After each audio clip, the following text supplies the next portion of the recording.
وبعلوم سائر الصالحين في الدارين آمين إلى أن قال وشرائط وجوب الصيام ثلاثة أشياء sampai siom ya. Dan syarat wajibnya puasa ada 3 perkara. Yang pertama al-Islam. Kalau orang non-muslim puasa ya kagak dapat apa-apa, nggak dapat pahala, nggak menjadi penggugur dosa. Ini cuman sebutan aja orang dia ikut puasa begitu ya. Kan ada itu model artis non-muslim dia ikut puasa. Demi menghormati orang Islam saya ikut berpuasa. Ya, tetap nggak dapat pahala karena syaratnya harus muslim. Nah, kalau orang muslim puasa dia akan mendapatkan pahala yang berlipat ganda. Di antaranya Allah berfirman dalam Al-Qur'anul Karim, "Kulu washrabu hani'an bima aslaftum fil ayyamil khaliyah." Tatkala nanti manusia dibangkitkan oleh Allah di padang mahsyar, orang pada kehausan, orang pada kepanasan, khusus orang yang berpuasa di bulan suci Ramadan, dia dapat seruan panggilan dari Allah, kulu washrabu, makan, minum, hani'an, dengan cara yang enak. Jadi makanannya makanan yang bagus, makanan yang enak, padahal belum masuk surga, belum, masih di padang mahsyar. Udah ditiup sangkakala yang kedua, bangun semuanya ngumpul jadi satu di padang mahsyar, matahari udah tinggal sejengkal. Nih orang dapat makan dan minum. Hani'an bima aslaftum fil ayyamil khaliyah.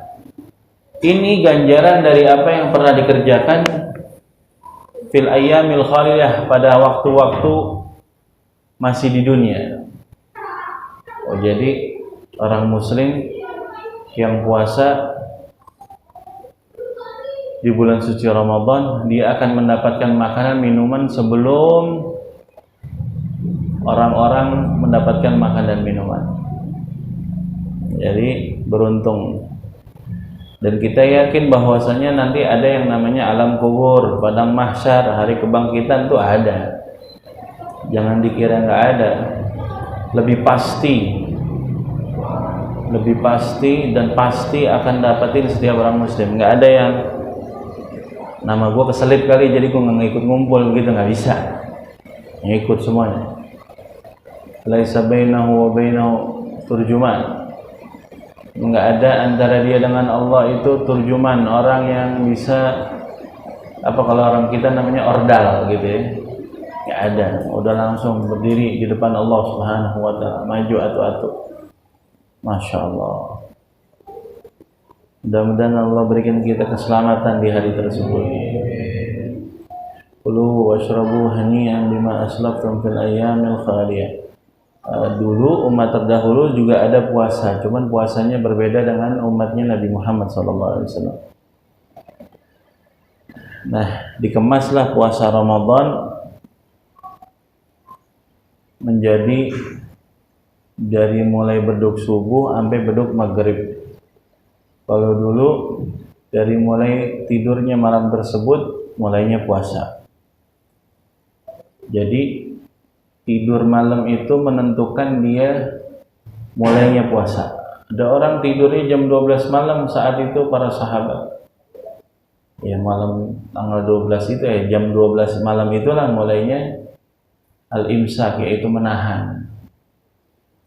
Begitu. Yang begadang ya mungkin panjangan, maksudnya masa dia makannya lebih banyak begitu. Ada lagi sahabat yang ketika maghrib, sesaat sebelum maghrib dia tidur, bangunnya udah lewat maghrib, bininya bangunin, dibangunin susah, mungkin habis dapat orderan kali ya, banyak nih. Nah terus kemudian sesuai peraturan bahwa tidurnya malam itu tidurnya mulai puasa. Seketika dia tidur, seketika dia puasa. Jadi kalau waktu maghrib dia puasa, dianggap dia puasa untuk hari berikutnya. Jadi nggak bisa buka. Dia masih bisa tahan tuh sampai akhirnya hari kedua. Begitu juga sebelum maghrib dia tidur lagi. Dibangunin nggak bisa, akhirnya bangun-bangun lewat azan maghrib. Tapi udah dianggap untuk puasa hari berikutnya. Mau puasa hari ketiga udah pingsan, udah nggak kuat. Terus ada lagi sahabat karena udah tidur tuh malam, maka dia dianggap puasa. Nah kalau puasa mulai larangan-larangan puasa tuh, nggak boleh makan, nggak boleh minum, suami istri nggak boleh berhubungan. Yang ngadu sama Nabi bukan bab dia doang, ada yang dia berhubungan suami istri setelah dia tidur malam saat itu. Kalau sekarang mah hubungan suami istri boleh di malam hari puasa. Akhirnya barulah turun ayat bahwa puasa itu dari beduk subuh sampai maghrib. Terus kemudian dulu puasa boleh milih, boleh puasa, boleh bayar mudfidyah. Terus yang puasa lebih afdal daripada yang bayar mudfidyah. Sahabat cari yang afdal. Sampai akhirnya wajiblah faida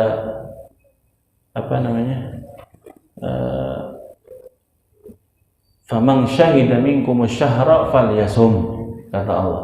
Siapa orang yang menemui bulan suci Ramadan maka wajibnya dia berpuasa.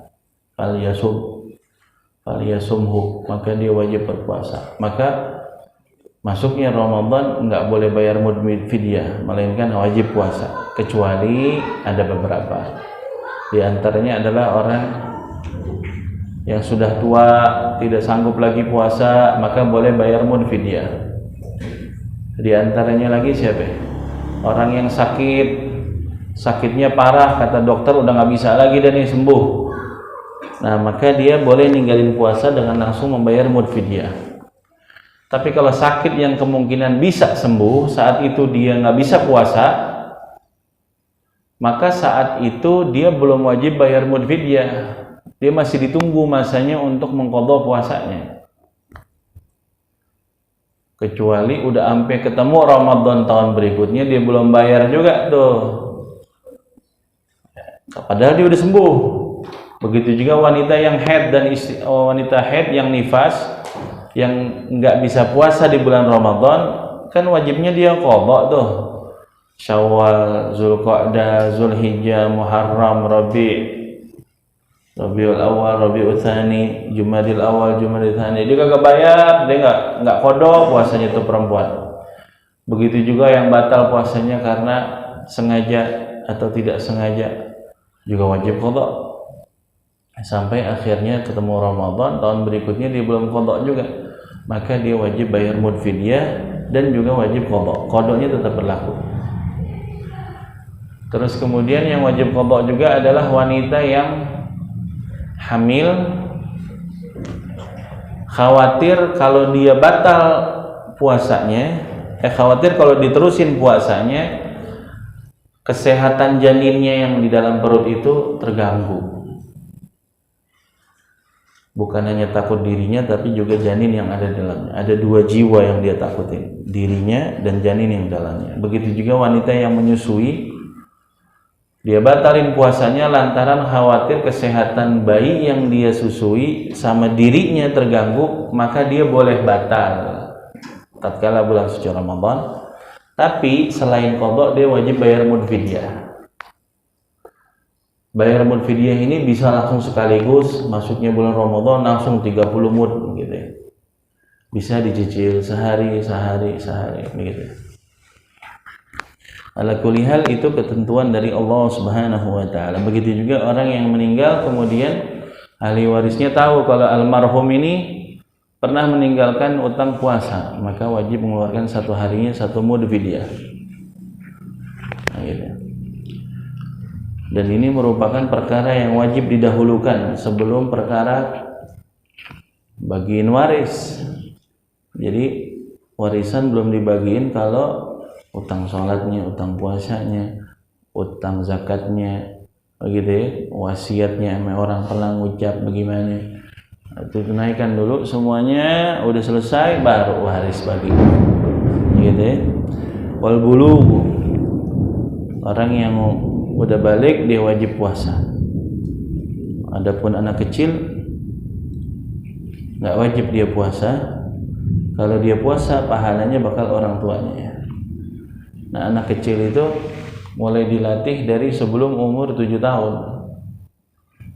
Jadi seketika umur 7 tahun udah mulai disuruh dia puasa, disuruh dia sholat, udah bisa.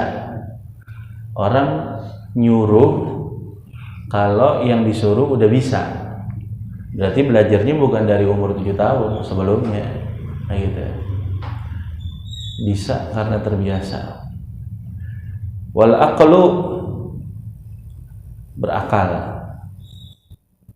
Berarti orang gila nggak wajib puasa. Wal qudratu ala shaum, mampu untuk puasa, nggak sakit, nggak haid perempuan, nggak nifas, dia wajib puasa. Wa faraidu shaum arba'atu asya'an niyah. Niatnya puasa ada 4. Yang pertama an-niyah, yaitu niat. Niat dimulai dari beduk maghrib. Nih udah lewat azan maghrib kayak begini nih, udah masuk niat puasa bakal besok. Nawaitu shauma ghadin an ada'i fardhu syahri ramadhan hadhihi sanati lillahi ta'ala. Gitu ya. Diucap itu hukumnya sunnah. Yang wajib adalah di dalam hati. Ketika dia mengucap, hadirkan di dalam hati. Yang penting terdiri daripada niat, menyengaja. Kalau bahasa orang Betawi ya, sahaja aku niat, begitu ya. Sengaja aku niat. Jadi memang qasdul fi'li muqtarinan bi fi'lihi, menyengaja, bermaksud sesuatu di awal perbuatannya. Cuman kalau di dalam takbiratul ihram awalnya sholat bisa mudah, lagi zakat mudah berbarengan dengan awal pekerjaannya. Tapi kalau puasa berbarengan dengan adzan subuh susah, makanya kudu ada sauma godin, kudu nginep. Makanya orang dulu habis selesai dia berbuka, dia udah minum, dia udah makan, siap mau azan, mau sholat, mau qomat, dia niat lagi. Nawaitu, itu niat yang pertama, sauma godin ada. Terus kemudian habis sholat maghrib berjamaah dia niat lagi, nawaitu sauma godin. Habis sholat tarawih, habis sholat witir dia niat lagi. Ntar mau tidur dia niat lagi. Bangun tidur dia niat lagi. Mau sahur dia niat lagi. Banyak banget tuh niatnya. Semakin banyak niat semakin menguatkan hati kita ya. Nah, gitu ya. Jadi semakin bagus. Adapun kalimat yang benar harokatnya apa sih Ustaz? Ramadona apa Ramadoni itu ya?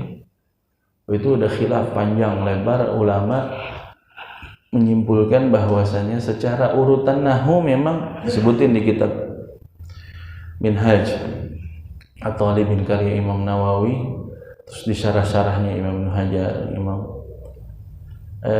urutan nahwunya memang Ramadhani. Nawaitu shauma ghadin an ada'i fardhi syahri Ramadhani hadhihi sanati lillahi ta'ala. Terus kita yang muda-muda bagaimana nih, pakainya fathah Ramadhana. Shauma ghadin an ada'i fardhi syahri Ramadhana hadhihi sanati. Boleh. Enggak jadi batal tuh. Alias enggak bikin ente wajib Ustaz. Selama ini kalau harus Ramadhani berarti selama ini saya niat puasanya pakai Ramadhana. Ente berarti wajib qadha semua puasa yang niat pakai Ramadhana. Enggak sampai begitu ya. Gitu. Yang paling selamat Ramadan. Udah. Kan wakaf kan bisa sukun begitu ya. Terserah dah tuh lu mau mau a begitu ya. Yang penting gue sukun begitu gitu. Ramadan hadisan. Jadi ala kulli hal boleh Ramadhana, boleh Ramadhani begitu ya. Kalau Ramadhani iya betul, Ramadhana juga betul. Yang kagak betul, yang kagak puasa. ribut tuh, yang bener Ramadan nih, lu Ramadan gak sah lo, gue ngaji yang bener Ramadan nih, terus lu puasa? Enggak, gue cuma ngasih tahu doang. Ribut doang tapi kagak puasa. Wal imsak anil akli wasyurbi. Imsak itu artinya nahan dari hal-hal yang membatalkan puasa. Al imsak artinya nahan, makanya mulai nahannya sunnahnya dari 50 ayat sebelum azan subuh. Nabi begitu. Nah, ditakdirkan alias diprediksi oleh ulama kita ini kurang lebih 10 menit, 15 menit kalau baca 50 ayat secara bacanya murattal, tartil. Nah, mulai dia imsak, nggak makan, nggak minum. Dan hukumnya makruh kalau masih makan udah menjelang daripada azan subuh. Khawatir lagi azan dia masih makan. Dulu yang azan pertama, karena subuh 2 kali azan di zaman Nabi. Azan yang pertama azan bangunin. Azan yang kedua masuknya waktu. Itu hadisnya. Yang azan pertama Sayyidina Bilal bin Rabah. Azan yang kedua Abdullah ibn Ummi Maktum. Abdullah bin Ummi Maktum itu buta tapi menjadi muadzinnya Rasul sallallahu alaihi wasallam. Kata Rasul sallallahu alaihi wasallam, kalau ente dengar azannya dia nih, maksudnya Sayyidina Bilal bin Rabah, ente masih makan, terusin makannya. Begitu, karena emang masih sahur. Gitu. Tapi kalau dengar dia, oh nggak boleh, harus dikeluarin. Nah, ini dia udah berarti udah mulai puasa. Begitu ya. Yang hebatnya Abdullah ibn Maktum azan subuh dia buta, dia mana tahu tuh masuknya waktu. Karena memang muazzinnya dari dulu itu udah tahu masuknya waktu. Dia lihat fajar shadiq betul-betul ya, bukan fajar kadhib begitu ya. Dia tahu ilmu falak begitu ya. Tapi Abdullah bin Maktum dia bisa tahu dari mana? Kata Abdullah bin Maktum, saya diberi indera penciuman yang beda. Kalau udah masuk waktu subuh, ngirup udaranya beda, wanginya beda kata dia. Wah, ini udah masuk waktu subuh, baru di azan. Subhanallah. Radhiyallahu taala anhum wa ardahum.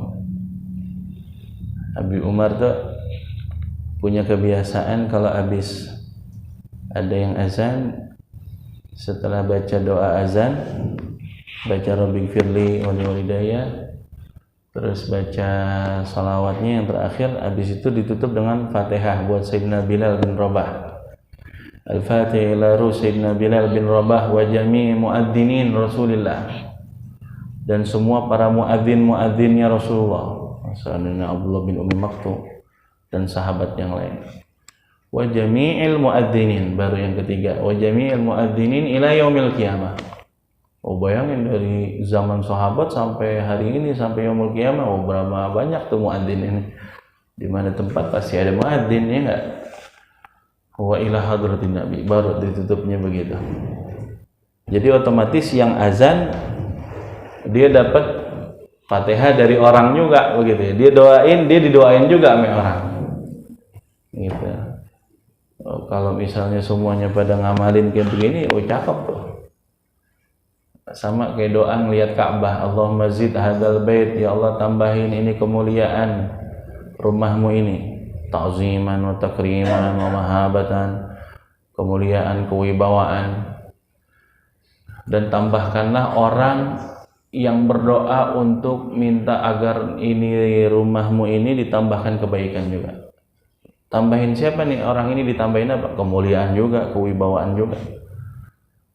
Makanya sirnya orang bisa ngelihat Ka'bah al-Musyarrafah itu bertambah kewibawaan, kemuliaan di sisi Allah Subhanahu wa taala. Begitu. Mudah-mudahan Allah bisa kita bisa ngelihat Ka'bah langsung ya. Enggak pakai lewat TV lagi, udah langsung. Wal imsak anil akli wasyurbi wal jima'i wa ta'ammudil qai'i, menahan daripada makan, minum, wal jima, berhubungan suami istri. Terus kemudian menahan dari wa ta'ammudil qai'i, sengaja dalam muntah. Dekode-kode itu ininya muntah.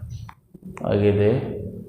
Enggak ada yang pakai begitu ya. Tapi kalau emang dia masuk angin dari mulai sahur udah kagak enak badannya, bisa subuh muntah sendiri, nah, enggak ada masalah. Begitu ya. Tapi kalau sengaja itu namanya batal. Ini saumul awam. Ini saumnya, puasanya orang awam. Kita kudu naik kelas. Bukan hanya nahan diri dari makan minum, jima dan juga muntah sengaja. Enggak. Kita naik kelas. Apa tuh al-imsak an muharramat, dari segala sesuatu yang diharamkan oleh Allah. Begitu ya. Khamsun yufattirna shaim, begitu ya. Al-kadzibu, dari mulai bohong, puasa mulut, wan namimatu, ngadu domba, wal ghibatu, ghibah, terus wan nadhari bisyahwah, ngelihat pandangan syahwat, gitu ya. Dari 5 yang membatalkan, 4 ini dari mulut semua, bahayanya mulut. Bohong, ghibah, ngadu domba.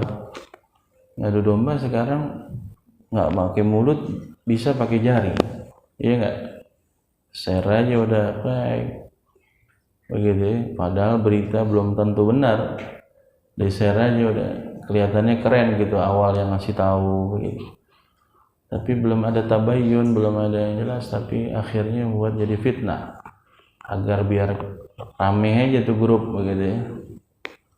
Akhirnya ribut dah tuh. Nauzubillah min. Jadi puasa dah yang kayak begitu anda.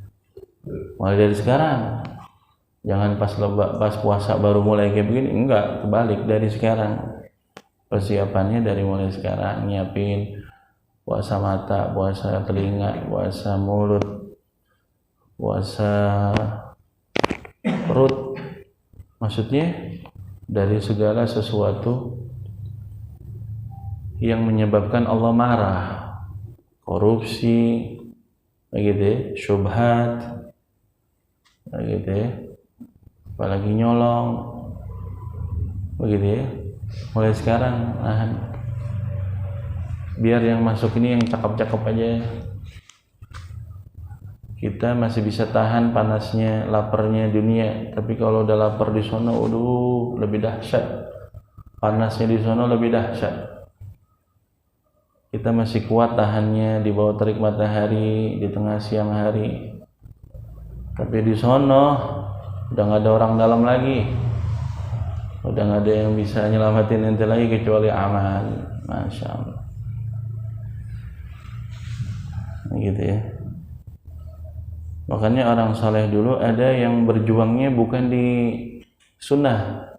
Nah, amalan wajibnya biasa seperti umumnya, dia ngerjain semua yang wajib. Sunnahnya biasa, nggak terlalu rajin banget gitu ya.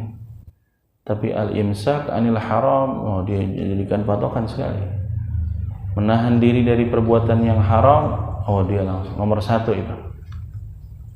Nah kira-kira nih kita nih di bagian mana? Jangan sampai ngerjain sunnahnya cakep banget, zikirnya luar biasa. Sama orang tua cium tangan bolak-balik, sama guru tuh orangnya bolak-balik, bagus. Cuman bab haram ditabas terus, gitu ya. Na'udzubillah min dari hakada. Itu saumnya khawas, puasanya orang khusus. Meninggalkan dari sesuatu yang syubhat, apalagi yang haram. Orang soleh itu ibadahnya udah bukan pengen dapat pahala, dijauhkan dari neraka, enggak. Langsung dia ke pongkolnya. Yang pengen tuju adalah ridwan Rabbi, yaitu ridhonya Allah. Begitu ya. Anda mau tanya, di istana presiden, semut ada nggak semut? Ada. Kecoa, aku suka ada dia masuk ke belakang nyelinap walaupun disinfektan gitu ya, semprot. Udah masuk ada kucing ada. Orang emang banyakan orang gitu yang masuk. Cuman maksudnya tujuannya beda-beda, mulai dari semut sampai orang. Semut yang dicari ke istana nyari gula, betul nggak? Kecoa sisa makanan. Udah habis itu udah kenyang dia balik lagi. Tapi kucing juga begitu, nyarinya ikan, ada tulang ayam sisaan begitu ya, dikorek-korek itu di tempat sampah. Tapi kalau yang berakal, dia nggak perlu nyari gula, dia nggak perlu nyari sisa makanan. Yang dicari langsung presidennya, yang dicari di istana itu rajanya. Begitu juga orang soleh, ketika dia ibadah, yang dia cari bukan surganya, yang dia cari adalah Tuhannya, Allah Subhanahu wa Ta'ala. Ridhonya di situ. Begitu ya. Makanya orang soleh itu sampai dia bilang begini, ghaflah sa'ah asyaddu alayya min adzabin nar. Lalai diriku sesaat aja, aku nggak zikir, aku kosong hatiku dari Allah, itu merupakan azab bagiku. Bahkan azabnya lebih pedih daripada panasnya api neraka sekalipun. Padahal dia belum nyobain panasnya api neraka. Tapi kalau sampai sesaat saya nggak zikir, saya nggak ingat sama Allah, itu menurut saya udah jauh dari Allah. Sampai kayak begitu ya. Sampai ada orang soleh diperlihatkan di akhir hayatnya, turun malaikat memberikan kepada dia kabar gembira, ente bakalan masuk surga. Kan begitu orang soleh kadang-kadang diperlihatkan magomnya di surga, entar di sebelah mana, tempatnya di sebelah mana, fasilitas yang ada daripada bidadari, terus kemudian istana yang bakal dia tempatin, kelasnya apa, udah ada diperlihatkan. Nanti bakalan tempatnya di sini. Ya kata orang soleh, di saat sakaratul maut begitu didatangi malaikat, dia bilang, ya Allah, ya Rabbi, selama ini saya ibadah bukan karena ini. Yang saya tuju ibadah ini bukan pengen dapetin surga, tapi pengen dapetin Engkau ya Allah. Masya Allah. Yang kayak begini nih imannya naik kelas tuh. Alhamdulillah. Orang saleh. Wujuhu yawma idzin nadhirah ila rabbiha nadhirah. Ahli surga tatkala nanti dikumpulkan oleh Allah, mukanya itu berseri-seri. Kenapa berseri-seri? Ila rabbiha nadhirah, dia bakalan melihat Tuhannya. Oh, berarti Tuhan ada di surga dong. Pada saat peristiwa Isra wal Mi'raj, begitu juga Nabi Muhammad kan ketemu Allah ya. Setelah melewati Sidratul Muntaha di sebuah tempat yang sampai Jibril, kata Jibril, ya Muhammad, ugdum. Kalau ana yang masuk duluan, ana bakal kebakar. Cuma sampai sini ana bisa nganterin. Ini nggak ada yang bisa masuk magom kecuali ente. Kalau ana yang masuk tahruguni, ini bakalan bakar saya. Masya Allah. Disitulah bertemu dengan, berarti Tuhan ada di arsy. Oh, bukan begitu. Tuhan itu pencipta dari segala sesuatu. Tempat yang nyiptain siapa?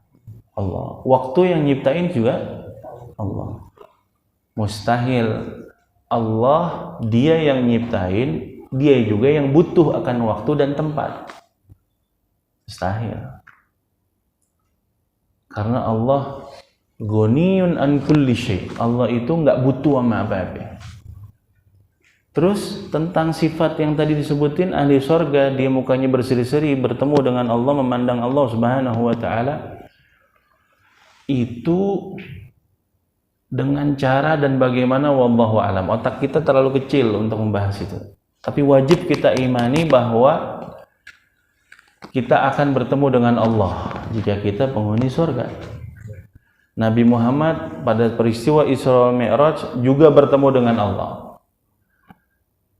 Cuman kalau Nabi Muhammadnya butuh waktu dan tempat, kalau Allahnya nggak butuh waktu dan tempat. Makanya otak kekecilan untuk menggambarkan kejadian tersebut. Cuman yang paling gampang adalah saat kita buka live streaming sholat di Masjidil Haram. Ente pernah lihat kan di YouTube gitu ada. Kalau sekarang ini jam 7, jam setengah 8, di sana masih setengah 4-an sore asar. Ente bisa lihat nggak itu Ka'bahnya? Bisa. Ente bisa lihat nggak orang yang di sekitar Ka'bahnya? Bisa. Tapi yang aneh tanya, itu kalau ente buka tuh TV pakai obeng, ada Ka'bahnya nggak di dalam? Ini kagak ada lah. Iya nggak? Nggak bakalan ada. Nah, seolah-olah begitu.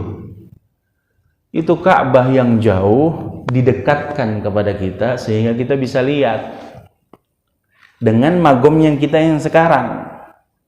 Yang kita lagi duduk di sini nih bisa ngelihat Ka'bah.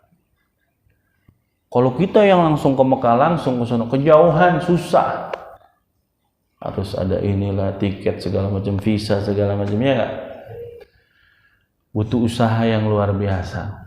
Nah, tergantung kemampuannya bisa datang ke sana. Nah, begitulah seolah-olah sekarang nih cukup sampai di situ ilmunya. Tatkala orang mukmin memandang Allah Subhanahu wa taala di surga adalah pandangan seperti kita memandang di dalam televisi yang itu langsung dari sono. Gambarannya aja ada di situ. Tapi yang wajib kita imani adalah pasti bakalan ketemu dengan Allah.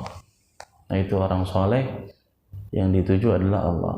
Makanya Sayyidah Rabi'ah Adawiyah dia bilang, istighfari yahtaj ilal istighfar. Istighfarku ini butuh istighfar lagi. Karena istighfar saya main-main. Astagfirullah, astagfirullah, astagfirullah. Artinya kemana tahu? Nah, gitu.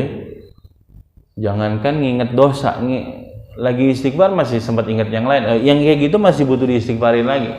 Ya nggak habis-habis sudah. Nggak kelar-kelar tuh istighfar. Karena istighfar meminta ampun.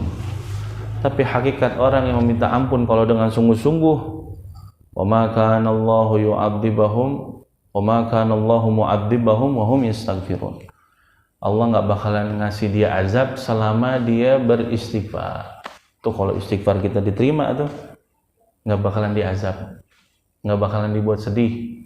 Orderan ada terus gitu ya. Orderan sih dekat, tipnya gede banget, bukan main. Enak nggak kayak begitu? Yang ini udah sampai ke 3 Raksa, sampai ke sono Serang, balik lagi sini. Ini sama tipnya aja masih kalah, kan main. Kan enakan yang kayak begini. Itu Allah nggak kasih adab sama dia, nggak dikasih capek sama dia. Hidupnya dimudahin Allah, diberikan ketenangan yang luar biasa.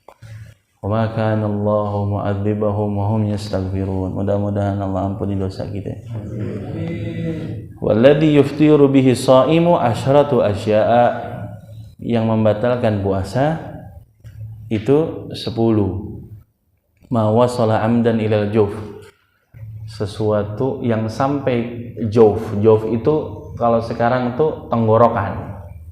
Itu namanya jawf. Kata ulama al-jawf itu makhraj ha, ada lagi yang bilang makhraj kha.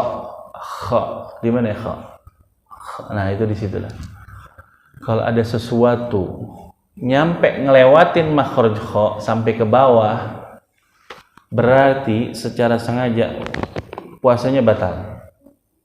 Paham tuh ya? Nah, setelah makhraj kha itu dianggap yang zahir. Jadi kalau ada sisa makanan di dalam mulut, dia telan sampai ngelewatin makhraj kha, berarti batal seketika. Karena itu yang disebut ma wasala amdan ilal jawfi. Sesuatu yang sampai melewati jawf, rongga, terus kemudian secara sengaja maka batal. Jadi hati-hati kalau lagi puasa, gusinya berdarah, buru-buru dibuang, kumur-kumur buang, gitu ya, jangan ditelan. Begitu juga kumur-kumur dikit aja, jangan pakai udah kayak pakai ini ya tuh, Listerin tuh ya, nggak, di tengah hari puasa, khawatir ada tersisa masuk. Jadi kalau kumur-kumur boleh nggak? Boleh kalau kumur-kumur. Tapi kalau kumur-kumurnya pakai kuah soto boleh nggak? Boleh. Iya, kuah sop gitu ya. Apalagi masih ada tetelannya sedikit itu sampai masuk ke tenggorokan batal. Nah, kita terus juga kemudian nukhamah. Apa nukhamah? Lendir, reak. Kalau udah sampai suka ditarik tuh, gitu ya. Terus sampai akhirnya ke tenggorokan dia, ini wajib dibuang. Nggak boleh udah gitu ditelan. Karena udah masuk daripada makhraj kha. Paham tuh ya? Nah herannya belum puasa nggak ada itu reak tuh. Gitu ya, gigi nggak berdarah tuh. Ngapa pas mulai puasa berdarah mulu gigi? Ngapa pas puasa ngereak mulu? Puasa lu ya? Iya nih puasa, bukan wae. Biar kelihatan puasa ngeludah mulu. Gitu. Ya begitu deh, gangguannya ada aja deh. Ujiannya ada aja. Tapi Anda bilang lain ujian, lain magom, lain ujiannya. Begitu ya. Kalau orang awam, ya begitu deh. Masih di 10 yang membatalkan puasa. Kalau orang khawas, dia bukan ini yang dianggap batal. Tapi apa yang tadi tuh? Membatalkan puasanya. Jaga mulut betul-betul, jaga mata betul-betul, iya enggak? Akhirnya itu baru puasa yang bernilai. Mudah-mudahan Allah jadikan kita hakikat orang yang puasa. Mudah-mudahan Ramadan kali ini Ramadan paling berkah. Kalau buat umatnya, hari yang paling nikmat, waktu yang paling nikmat adalah bertemu dengan Lailatul Qadar.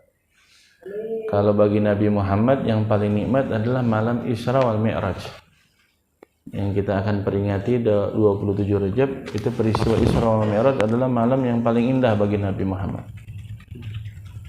Hari itu singkat sekali, tapi perjalanannya luar biasa. Barakna haulahu, diberkahi perjalanannya oleh Allah Subhanahu wa taala. Mudah-mudahan Allah jadikan kita orang yang khusyuk dalam salat. Karena ini hadiah, salat ini langsung dari Allah Subhanahu wa taala buat kita, Nabi Muhammad sallallahu alaihi wasallam dan umatnya. Dan orang yang paling hebat adalah yang paling nikmati rasanya, lezatnya dalam ibadah. Bagi orang soleh, azab itu bukan dibuat susah ekonominya. Bagi orang soleh, azab itu bukan sakit-sakitan mulu, enggak. Masih ada yang lebih pedih azab dari itu. Apa? Hilangnya nikmat lezat dalam ibadah. Hilangnya kelezatan dalam ibadah. Itu azab yang paling pedih yang dimiliki oleh orang soleh. Nah, kita kira-kira udah nyampe situ, tapi belum tuh. Dulu baca Quran nikmat banget, sekarang baca Quran biasa-biasa aja. Dulu sholat tuh sampai bisa khusyuk, sekarang sholatnya susah khusyuknya. Sholat, baca, tapi nikmatnya nggak ada. Begitu ya. Wahada bisa jadi azab dari Allah Subhanahu wa taala. Akhirnya mudah-mudahan Allah ampuni dosa kita, terima amal ibadah kita. Mudah-mudahan Ramadan Allah sampaikan kita semuanya dalam sehat, dalam taat. Mudah-mudahan Allah pertemukan kita dengan Lailatul Qadar. Mudah-mudahan Allah Subhanahu wa taala panjangkan umur dalam taat sampai meninggal dunia husnul khatimah. Dan mudah-mudahan orang tua kita yang sudah pulang ke rahmatullah, guru-guru kita, dan semua yang pernah salat, yang pernah sedekah, yang pernah berwakaf di tempat ini, mudah-mudahan Allah angkat derajatnya, Allah lipat gandakan kebaikan Allah hapuskan dosa kesalahannya, dan insyaallah yang masih hidup mudah-mudahan Allah panjangkan umur dalam taat, mudah-mudahan Allah berikan sehat wal afiat, Allah berikan dia kesempatan bisa nikmat dalam ibadah. Ala hadini ya aqul salihah wa ila hadratin Nabi al-Fatihah. Bismillahirrahmanirrahim. Alhamdulillahirabbil alamin arrahmanirrahim maliki yaumiddin iyyaka na'budu wa iyyaka nasta'in ihdinas siratal mustaqim siratal ladzina an'amta 'alaihim ghairil maghdubi 'alaihim waladdallin amin. Ya rabbana tarafna bi annana wa annana asrafna ala ladha ashrafna fatub tagzil واستر لنا العورات وآمن الروات واغفر ربي ومولودنا والأهل والإخوان وسائر الخلان وكل ذي أوجرة والمسلمين أجمع آمين يا ربي أسمع فضلا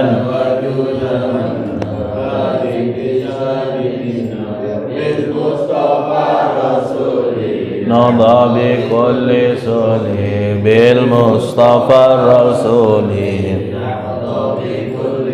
بالمصطفى الرسول نضى بكل سولي صلى وسلم ربي عليه وآله وصحبه عدالة الصحب والحمد لله سبحانك اللهم وبحمدك أشهد أن لا إله إلا أنت نستغفرك ونتوب إليك.